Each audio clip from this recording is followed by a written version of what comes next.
Welcome to the Art of Living. This is the place where we learn the art of living, of loving, of sharing, and of being with one another and living a very fulfilled, comfortable life.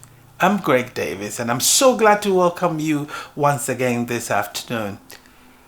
In this series, we have been talking about the practicals of love. We've been talking about what love is, what love means, and the day-to-day practicalities of love. And in the first episode, we did talk about the first letter of love, which stands for listen. And we said listening is so crucial in building a healthy relationship. Today, we're going to talk about the next letter, which is O. Overlook. Overlook. There's nothing more difficult and more painful than a partner or a loved one who cannot forgive. Forgiveness is so important in building relationships that it is required that daily we reach out and forgive, because guess what?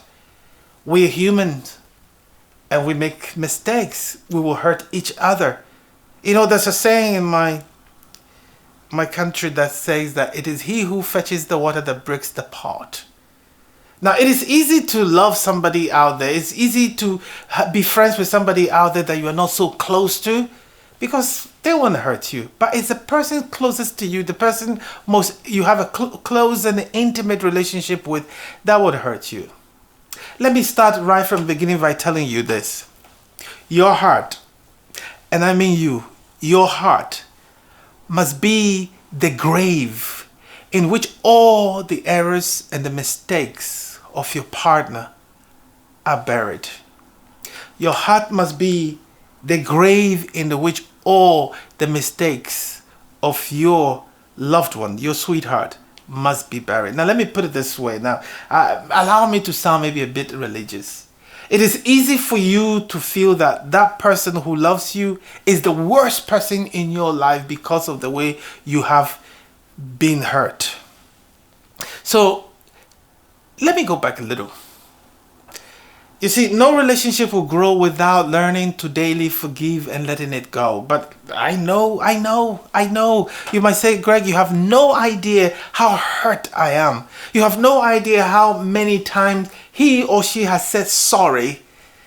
And yet, anytime he says sorry or anytime she says sorry, I know she's going to do the same thing over again. And it's been happening over and over. That now I feel that even when he or she says sorry, he doesn't really mean it, because I know he's going to do worse.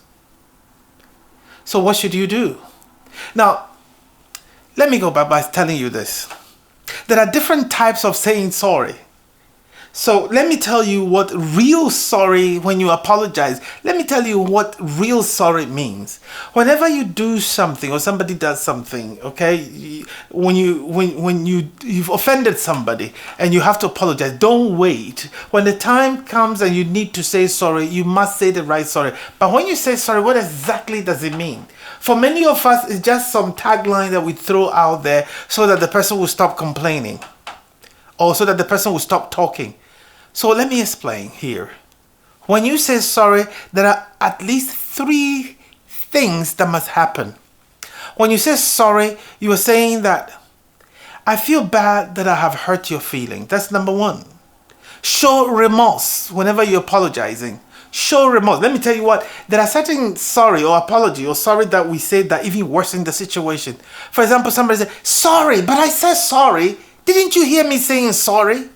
I mean, how many times should I say sorry? That can worsen the situation. So when you say sorry, try and show remorse. I feel bad for the way I made you feel. I feel bad for hurting you. That's number 1. Number 2, the step number 2, when you say sorry, proper sorry also means that I will do my best not to let this happen again. Now, I am a bit concerned about people who are quick to promise. I am sorry, I promise you, Kai, I promise you, this will never happen again. Oh, the moment you say that, I start becoming a bit concerned, because look, when you are promising things like that, the day you repeat it, and you repeat it again, they might feel that you're good at promising, but you're very also good at breaking the same promise. So number one, I am very sorry I have hurt you. So number one, really show remorse. Number two, I will do my very best not to repeat this again. Number three, the next step is, what can I do to make you feel better? What can I do to reduce or to minimize the pain that I have caused you?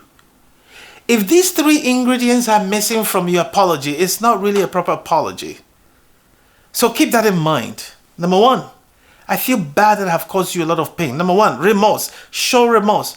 Number two, I will do my very best with your support not to let this happen again. Number three, please, would you tell me what can I do to minimize the pain I have caused you? It means you are taking responsibility for what you have done. That is very important. Now, what about if you are the one who has been hurt? Again, we must learn to forgive. We must learn to let go. There's a saying that if you hold on to a grudge, it's like holding a burning coal in your hand, waiting for the one who hurt you so that you throw the coal at the person. The question is, who will be most hurt? You or the other person you are waiting to throw this burning coal at? You are the one who's going to get hurt. You see, unforgiveness can lead to both physical and emotional and mental problems. Depression, anxiety, sadness, loneliness. When it continues for a long time, this can degenerate into all kinds of mental health problems, or it can give you other cardiovascular problems, even high blood pressure and all of that. So when you let go and you learn to forgive, guess what? You do yourself a lot of good as well. But the truth is, there are some people who just don't know how to forgive. They don't know how to let go. I will encourage you to seek professional support, professional help. And if you're somebody who is who has faith and believe in God, then I can ask you that, you know what? Why don't you consult your God? Why don't you open up and share and and talk it out? But seek professional help, because holding on to anger for a long time and refusing to forgive has a way of hurting you.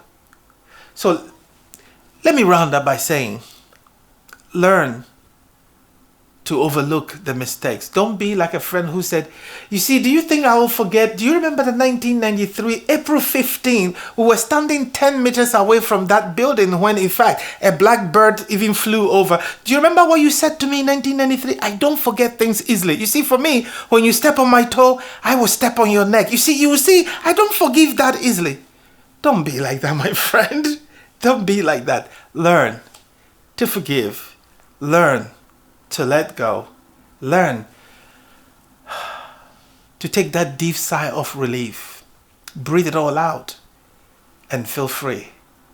Hey, until next time next week, when we talk about the next letter V, keep on loving, my friend. Try it daily and you become better at it. And you become the queen and the king of love. And your relationship will flourish and be better.